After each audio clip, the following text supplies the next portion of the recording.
Welcome to the Berkeley Art Museum and Pacific Film Archive. I'm Lucinda Barnes, the Chief Curator and Director of Programs and Collections, and I am delighted to welcome you here tonight to our program, which is on the occasion of the opening of a new exhibition, wonderful exhibition, Forrest Bess, Seeing Things Invisible. We're really thrilled to be presenting this, if you don't mind my bias, this exquisite exhibition of beautiful, simple, and yet quite mysterious paintings, small but very powerful paintings, which suggest a language of private symbols and meanings, as well as being paintings that are just extraordinary in terms of abstraction and color and the force that they carry. I'll just say right up front, and I'll probably remind you after Claire's lecture, that our galleries are open after the lecture, so if you haven't seen the exhibition yet, and after you hear about the artist and his life and his approach, I think it would be very interesting to go up into the galleries, and I hope you'll come back again and again. 9 o'clock. Thank you for checking. Forrest Bess, Seeing Things Invisible, was organized by the Menil Collection in Houston, where it was curated by Assistant Curator Clare Elliott, our speaker tonight.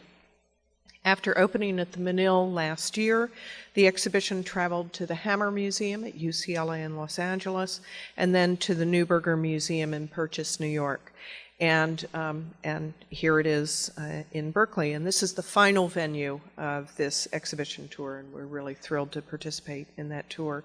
It's an exhibition of about 40 paintings, our presentation of it is, from throughout Bess's career. And the exhibition also includes a special installation curated by the artist Robert Gober. Bess is, and I think you'll hear this and see this, and I understand from some artists in the audience that Bess is, and we know this anyway, that Bess is an artist who has particular meaning and resonance for artists. In addition to tonight's program, a couple of months down the road in September, toward the close of the exhibition, Bay Area artist Andrew Masulo, an artist who is in our collection, and he's had a long interest in Bess's work and is one of the lenders to the exhibition. He will give a gallery tour of the exhibition. That's going to be on September 14th, but stay tuned with our website and our newsletter, and I hope you'll join us then as well. I would like to thank many generous donors, not that many, but we're thrilled.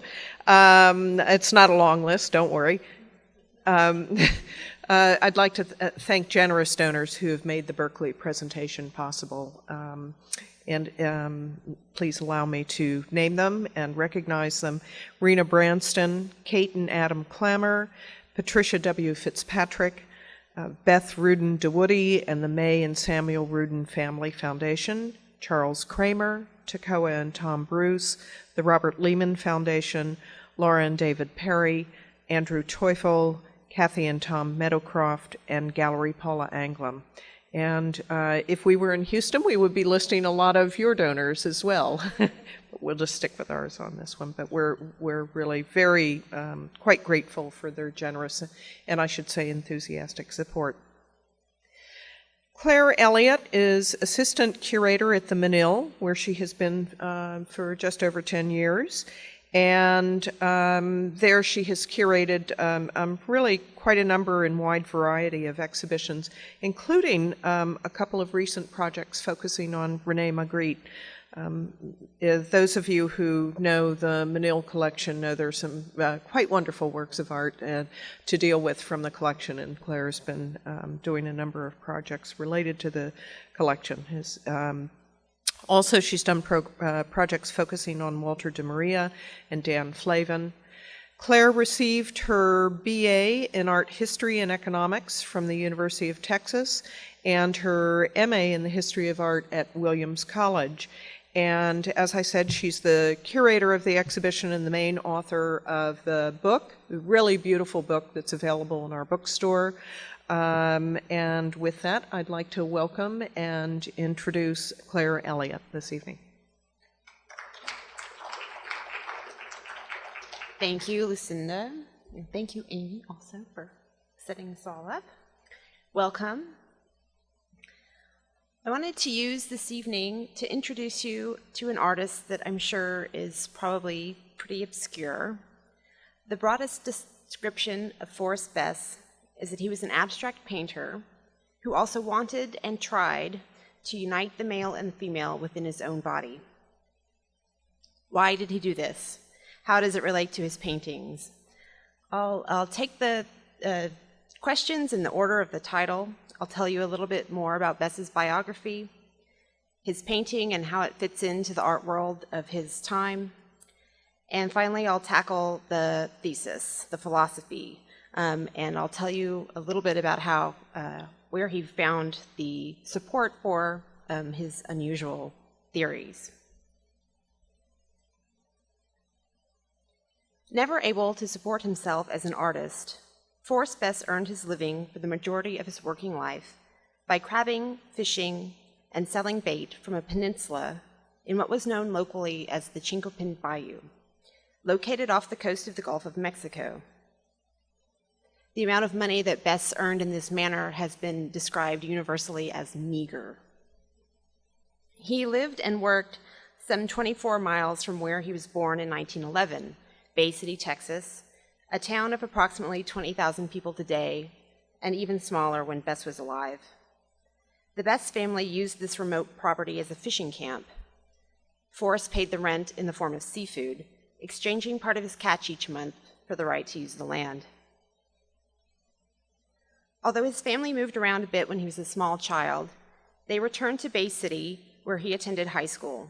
He graduated salutatorian of his class. He enrolled as an architecture student at Texas A&M and later transferred to the University of Texas. He did not complete a degree at either school. Both institutions, however, provided access to large and diverse libraries. He immersed himself in their resources, discovering and developing interests in a wide range of subject matter. It was also during these years that Bess discovered, in his words, quote, "the secret I held in my heart, which I had hidden from everyone and most of the time even from myself. I had slowly but surely come to realize that I was homosexual." As a young man, Bess worked with his father, Butch Bess, as a roughneck in the oil field, and roughneck's just a generic term for a manual laborer in the oil rigs. He spent some years during the 1930s traveling around the United States as well as in Mexico. After the United States entered the Second World War, Bess enlisted in the Army. Because of his artistic background, he was assigned to design camouflage. During his enlistment, he suffered from a nervous breakdown, after which a psychiatrist encouraged him to paint the visions that he had had since childhood. Bess recalled, quote, "I remembered that from the time of infancy that I had the ability to close my eyes at night after retiring, and if there was no effort on my part, that many times there would be some beautiful colors seem to come up. In 1935, I had copied some of these in oil and had exhibited them. The public rejected them violently, but at the end of the war, I came out of the Army with a desire to investigate this crazy form of art." He attempted to establish himself both in San Antonio and in Houston, small cities at the time, though relatively larger than Bay City. Always feeling outsider, however, Bess required isolation in order to function. He retreated to his fishing camp, where he could concentrate on his visions and their meaning. He built himself a residence and a studio, also described universally as ramshackle. The land was accessible only by boat. Those wishing to buy bait or to visit him would drive to the end of the dirt road opposite shore and honk their horn. Bess would then pilot his small skiff across the water and ferry his visitors back home. So I'm familiar with the landscape of the Texas Gulf Coast, but I thought you might not be. I show you here current views of the area where Bess lived. These houses are typical Texas beach houses. They are probably not year-round residences, and they probably were not there when Bess lived there. Bess described this landscape in a letter to Betty Parsons as, quote, treeless, dismal, uninteresting. Nevertheless, he did find in it great inspiration. Many of his visionary paintings read easily as landscapes. I quote another of Bess's descriptions at length because I find it so beautifully written. For the first time in my life, I feel at home, and it's the place of my earliest memory as a child. When you get off by yourself, as I have, very close to nature, those laws which are predominant in nature become a part of you. If there is a desire for understanding, quote, big thoughts, then that desire alone is a terrific force. Our life here is close to the elements. Riding along in my boat on the canal, pulling my shrimp trawl behind, I often look at the banks of the canal with their spoil and weeds. But with a bit of imagination, the miniature landscape becomes large. The mounds of dirt removed from the canal become hills and mountains. The weeds become beautiful jungle trees, and a very quiet feeling arises. The panorama is a reflection of a much greater panorama, the banks of a much greater river, and man moves along this great river, pausing here and there, but ever moving on. Save for a few childhood lessons from a neighbor and his brief stint in the architectural program at A&M, Bess as a painter was largely self-taught. He learned to draw and paint by copying illustrations and reproductions that he found in books and magazines. Van Gogh was a favorite.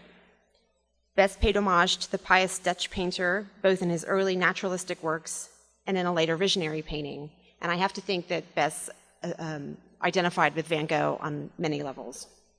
All this letter writing, for example. Bess kept a notebook by his bedside. He would make a simple sketch of the vision, which allowed him to recall what he had seen in its entirety. Without the sketch, a vision was lost, but with it, he could access the vision again, and with such specificity that he could return to a drawing months or years afterward in order to produce the painting. And unfortunately, none of the sketchbooks remain, so we don't know what they look like. This method allowed Bess to record the compositions quickly, but then paint them very carefully. Bess's painting technique, though untutored, is original and varied. He frequently used a palette knife to diversify his surfaces and mixed sands into the paint to create texture. Areas of matte and shiny paint are frequently juxtaposed, as are passages of thick and thin paint. In the words of the poet and critic Wayne Kostenbaum, quote, with his palette knife effortfulness, Bess turns ordinariness or drabness into intensity, albeit a quiet intensity, undemonstrative, off the grid, non-urban. The intensity, as well as the unpretentious character of Bess's paintings, are frequently reinforced through the sturdy handmade frames that surround them. Although he did not always frame his works, when he did, he constructed them using found wood and making no effort to conceal the existing scars, stains, or nail holes. The lack of mitered corners on Bess's frames further emphasized the crudeness of their construction, and as a whole, the frames contribute an object-like quality to the paintings. While seemingly primitive, this was intentional. Bess did not like the sharpness and the fragility of mitered corners, explaining, quote, I like to feel a frame. It's good for canvases to hang on a wall, but one should also be able to handle them. As I'll explain in a little bit, for Bess, the paintings were to be studied, so to hold on to them like a book would be necessary. Remarkably, Bess showed his paintings at the Betty Parsons Gallery in New York, beginning in 1950 and continuing until 1967. It was a fellow Texan, the artist and critic Amy Freeman Lee, that provided the critical contact between Bess and Parsons. Betty Parsons was born a wealthy socialite in New York in 1900. Unhappy in her marriage into one of New York's most prestigious families, she took up art classes in her early 20s. After she divorced, she moved to Paris to live the life of an expatriate painter.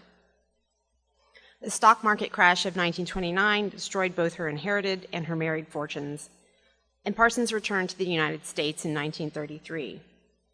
She opened an art gallery in 1946, and the following year inherited a different kind of fortune.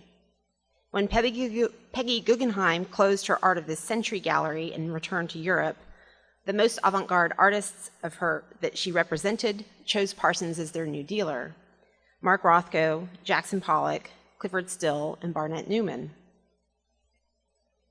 Parsons was herself a painter, uninterested in either abstract critical theory or conventional notions of taste and skill. She had an intuitive appreciation for certain painters, and she responded immediately to the originality and authenticity of Bess's work.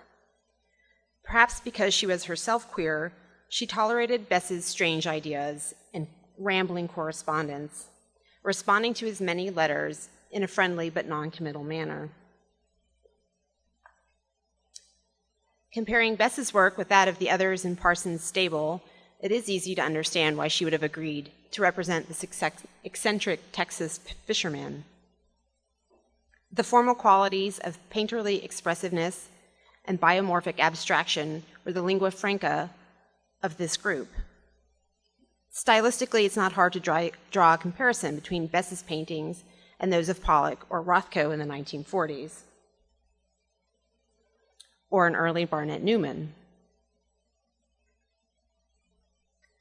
Like Bess, these artists were interested in finding their own visual language, and Pollock specifically was greatly influenced by Jungian theory, and I'll discuss Bess's connection to Jung in a few minutes. The most striking difference between the work of Bess and his peers is that Bess worked on a much more modest scale. In order to accommodate the gesture of New York's so-called action painting, largeness was almost requisite. Bess, though, was not interested in painting as an action, aiming only to translate, to copy, in his words, his visions as faithfully as possible. Bess felt on the one hand marginalized by the painters of his generation, perceiving that they viewed him as nothing more than, in his words, a hick. On the other hand, he did respect their work, albeit with reservations.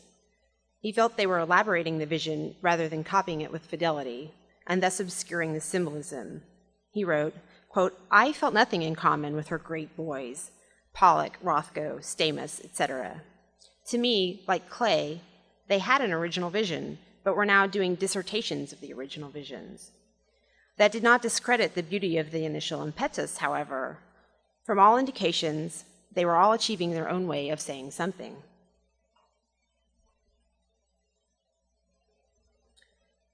Bess's second and equally important connection to the art world during his life was the long and close relationship that he carried out with Meyer Shapiro, mainly via mail. Shapiro was one of the most respected, almost legendary art historians and critics of the 20th century. He taught at Columbia University, and although a medievalist by training, he wrote thoughtfully on Van Gogh, Cézanne, Picasso, and Mondrian, among other modern artists. Bess discovered Shapiro in the October 11, 1948 issue of Life magazine, in an article entitled "A Life Roundtable of Modern Art, 15 distinguished critics and connoisseurs undertake to clarify the strange art of today." Bess wrote to Shapiro introducing himself and expressing admiration for his views on symbolism, and Shapiro responded. He and Bess met in person for the first time in 1950, when Bess went to New York for the opening of his first exhibition at the Parsons Gallery. Over their 20-plus year friendship, Shapiro bought several of Bess's canvases and was given a few others. In total, he owned 9 works by Bess, which are now in the possession of his daughter, Miriam Shapiro Grossoff, and this is one of her paintings now. It's on view in the gallery. Dr. Grossoff has promised her group to the Phillips Collection in Washington, D.C., so that'll be nice to have another corpus of his work in a museum. So many of them have scattered into private collections. It was Meyer Shapiro who suggested to Bess that he contact the wealthy art collector in Houston, John de Menil, thus is indirectly, anyway, responsible for the exhibition that we have here today. In 1962, Shapiro wrote an essay for the catalog to accompany Bess's solo exhibition at Parsons that year. It remains one of the most beautiful, succinct, and astute descriptions of Bess's work. I'll read you an excerpt. Quote, "The handling is straightforward, like the simple forms, soberly objective, without trace of the exaltation that comes with experience of a sought-for hidden sign. So plain and frank is the painting, so much like the unmolded strips of weathered wood with which he frames his pictures, that it seems at first sight the work of a self-taught, civilized primitive with limited skill. But look and you will recognize his knowledge and discipline, his mastery of an exacting technique. The placing of a few elements has a natural sureness and is sometimes of a startling compositional wit. Colors and forms inhere together like the qualities in an object from nature, captivating in their coarse substance. We cannot read them as the author does, but undeciphered we feel the beauty and completeness of his art."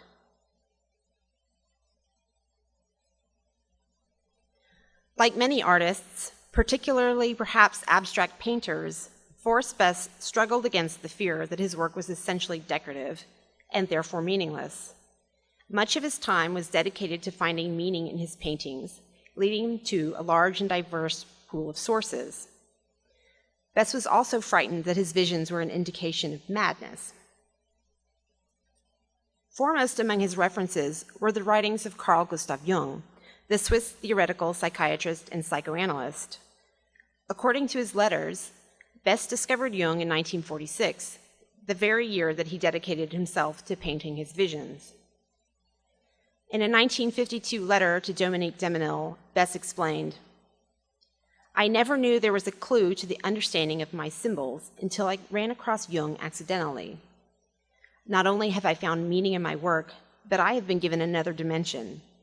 Jung was right in this way, that symbolism comes spontaneously from the unconscious, that the symbol itself has no meaning, but that as we have the ability to talk and to write and thereby produce emotions and effects, the symbol, which is the language of the unconscious, also has the ability to talk back to us."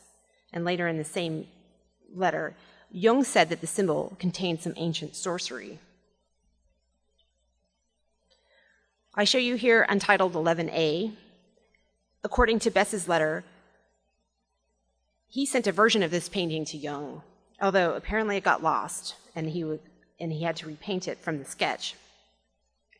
Bess also explains that this was the first painting that he successfully integrated using Jung's model, meaning that he meditated upon the image until he felt that he understood it more fully. He describes it quite poetically. "The integration occurred on a calm, warm summer night. A sharp wind blew up. I don't know why, because it had been calm. I went to bed, and there in the darkness was a memory so very, very old that the light was very dim. I looked out over a desolate landscape of craters. The wind whistled through the sharp edges of the craters. The scene was very ancient, very lonely, very desolate, rather like the beginning." So that the integration doesn't immediately produce an exact meaning. It remains quite a mysterious process. Bess mentions specifically psychology and literature, one chapter from Jung's Modern Man in Search of a Soul, originally published in 1933. His understanding of Jung was abetted by The Psychology of C.G. Jung by Yolanda Jacobi. Published in 1942, Bess described Jacobi's as, quote, "the most beautiful book written." And Bess was not an expert in Jung, and I'm not an expert in Jung either. So if there are people in the audience with a lot of knowledge of Jungian theory, this may seem overly simplified, but this is my understanding of how Bess was using Jung's writing. In Psychology and Literature, Jung states that the art of the visionary is often indistinguishable from the art of the insane. In that chapter, Jung writes, quote, "The material of the visionary creator shows certain traits that we find in the fantasies of the insane. The converse is also true. We often discover in the mental output of psychotic persons a wealth of meaning that we should expect rather from the works of a genius.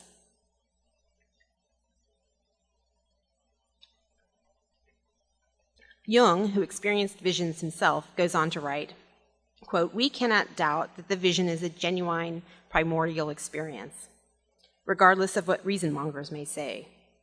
The vision is not something derived or secondary, and it is not a symptom of something else. It is a true symbolic expression, that is, the expression of something existent in its own right, but imperfectly known." It was of great reassurance to Bess that his visions were not symptomatic of insanity, but rather a not yet understood universal truth. He wrote of the frustration he felt prior to discovering Jung, quote, "And to think I have battered my head against the wall, trying so hard to understand the paintings, continually questioning my sanity."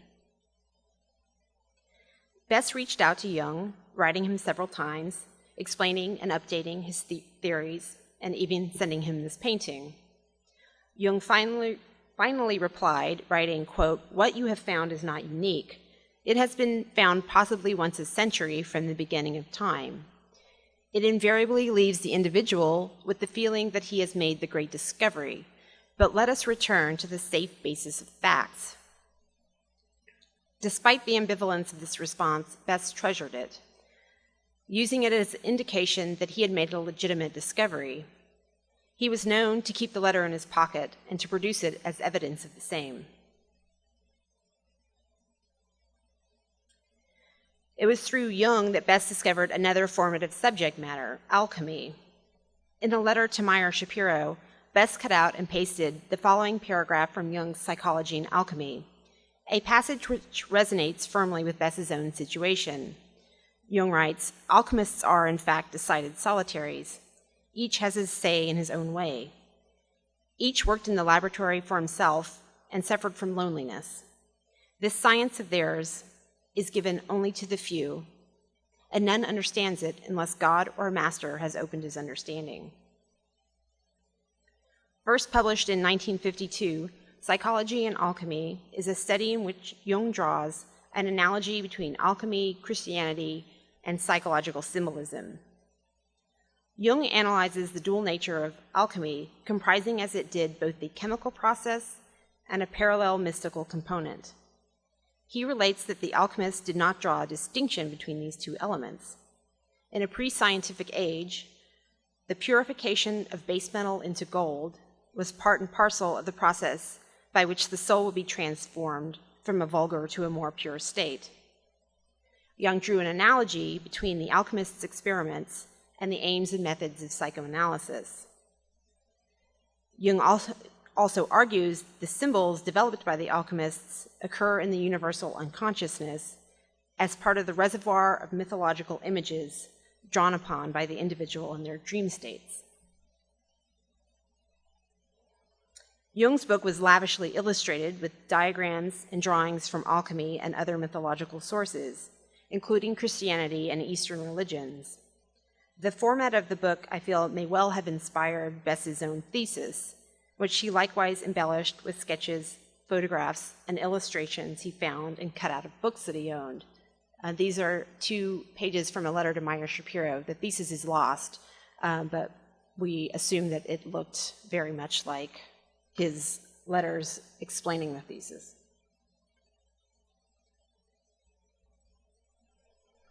A fair bit of psychology and alchemy is spent discussing the alchemical symbols, and it's not hard to see a correspondence between these symbols and the ones that Bess discovers in his own vision. He starts to put together this kind of lexicon in the early 60s, and he keeps kind of working on it throughout the 60s.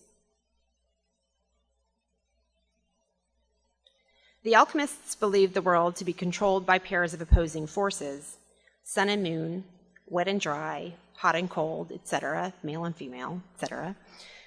When these opposing forces could be harmonized, synthesis or creation occurs. To Jung, this was analogous to the process of individuation, by which an individual comes to terms with and reconciles ambivalent or competing desires. I show you before man, one of the best examples of Bess's pairing of opposites, one of his most Jungian, perhaps, compositions. The title also reveals that Bess believes he has tapped into an ancient source of knowledge.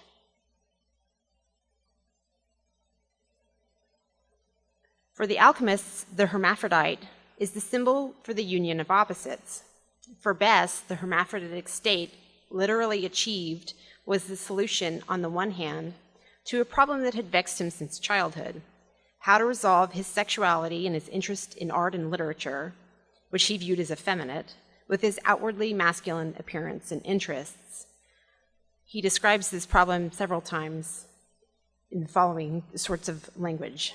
Quote, "There are in my makeup two distinct personalities. Number one is the military engineer, the oilfield roughneck, the accomplisher of missions well done. Number two is weak as a jellyfish. He suffers much, thinks deeply, and is quite passive in nature. Number one was reality, the oil fields, mud tents, struggle. The other, the child who hid in the sandbanks and spent the day watching clouds and gathering flowers." On the second hand, Bess fully expected his discoveries to have a meaning beyond himself. The surgery, he concluded, could result in immortality, or at least a prolonged youth, and he hoped that he could, quote, "apply what we have found to the betterment of society." Forrest Bess combined these Jungian and alchemical theories with another topic that greatly fascinated him: ritual subincision as practiced by certain indigenous Australian cultures. Subincision was practiced by approximately 3/4 of Aboriginal Australians. It was one of a series of initiation rites that males underwent as they achieved physical maturity, most of which include a degree of pain, such as tooth knocking, circumcision, and scarification. And there were analogous rites for female adolescents as well, including genital modification. In the subincision operation, the underside of the penis is cut from the glans to the base of the scrotum, opening the urethra in the process. And don't worry, I don't have any pictures. At the time of the ceremony, older males who have already undergone the procedure reopen their wounds, and the initiates are anointed with the resulting blood, and that's what's happening in the lower right illustration. The rituals were first observed and reported in the early 20th century, and I show you an example on the left of an early report from an Australian newspaper. The indigenous cultures of Australia are one of the oldest known and have no written language. Thus, the origins and the age of these rites are unknown. The purpose, likewise, has puzzled anthropologists, and there's no agreement on their meaning, if any. For Bess, though, it provided both a clue as to how the hermaphroditic state could be achieved, and, further, evidence that the desire to do so was rooted in the ancient civilization. Medieval alchemy and aboriginal initiation rites would appear to be disparate, unrelated, and phenomena. But to Bess, the connection was concrete and clear. He states in a summary of his thesis, quote, "Alchemy is a study of primitive endocrinology, pointing directly to the Australian subincision as the key to regeneration." It's crystal clear now, right? Bess had his last show at the Betty Parsons Gallery in 1967. A hurricane had destroyed his home and studio several years earlier. In the final decade of his life, he all but disappeared from the art world. I'm showing you one of his latest and most amazing paintings. The title, Complete Freedom, seems to summarize Bess's ambitions, a goal both universal and impossible, although I would say Bess achieved more freedom than many of us. Though he only painted sporadically after 1970, Bess did not give up on his thesis. He continued to seek support, particularly from the medical community, for his ideas, feeling that he had failed his goal of achieving a pseudo-hermaphroditic state. In 1974, Bess was institutionalized after several weeks of increasingly erratic behavior. Once stabilized, his brother and doctors felt he was too physically frail to live alone, and he was moved to a nursing home, where he died of a stroke in 1977. In accordance with his wishes, His body was donated for research to the University of Texas Medical Branch in Galveston. I've been asked many times since this exhibition opened, can we just look at the paintings and not worry about knowing all of this other stuff? And my answer is yes, of course, the paintings speak for themselves. But after having a year to reflect on the query, I offer a slight variation on that reply. The surgery and the cutting and the things that are so disturbing are only one part of a whole system of complex thinking, a life spent pondering, in Bess's words, the big thoughts. And no one needs anyone's permission, of course, to approach an artist's work in whatever way they choose, but I will argue that we ought to treat Bess's big thoughts with the same respect that we would any other artist's. We should recognize these paintings as part of an engaged and curious mind. The end of Bess's life is rather sad, but I expect that the end of life is sad for many people. While he lived, Bess sought the truth. He grappled with something quite admirable, and he achieved something quite extraordinary. And I'll conclude with just a few words about Bess that Robert Thurman wrote. Thurman is a professor of Indo-Tibetan Buddhist studies at Columbia. Coincidentally, he was also, at one point in his life, a son-in-law of John and Dominique de Menil. So that's how he and Bess met, which they did in the 1960s. And Thurman was given a copy of the thesis. Thurman wrote in 2013, in the preface to Chuck Smith's book, a summary of Bess's endeavor. Quote, Bess believed that the whole realm of art is the expression of deeper instincts for integration and enlightenment in the mind. That's what his paintings are. They're not entertainment or superficial adornment. They're a deep inner voyage. Bess wasn't content to just paint something and then sell it. He wanted to make his life and his body a work of art. He was someone who was trying to make something of lasting value out of life and make something real. What is insane? Bess was a great artist and a great soul who wasn't conventional. But if that's insane, I would take it as a compliment.